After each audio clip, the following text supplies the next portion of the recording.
Hi guys, today's video is all about solving Instagram Reels lag issues. So if you've been dealing with playback problems, then stay tuned for some easy steps to make your Reels smoother. Now let's dive in. Alright, first things first, connect to a reliable Wi-Fi network or use mobile data with a strong signal. Then next, update your Instagram app. Developers release updates to improve app performance, including bug fixes affecting video playback. So you might want to check your App Store and Play Store and download any update available.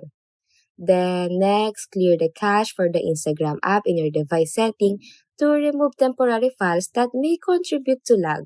Now, after that, close any unnecessary background apps on your device just to free up resources and improve overall performance.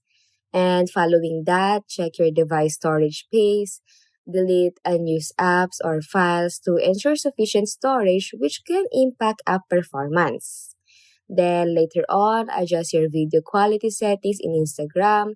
Lowering the resolution may help reduce lag on devices struggling with higher quality videos. And last but not least, consider uninstalling and reinstalling the Instagram app if issue persists. So this can resolve potential software glitches affecting video playback. And that's it. By following these steps, you can troubleshoot and address lag issues in Instagram Reels, ensuring a smoother and more enjoyable viewing experience. Now, if you found this video helpful, don't forget to hit that like button, drop a comment, share this content, and subscribe for more guides and tips.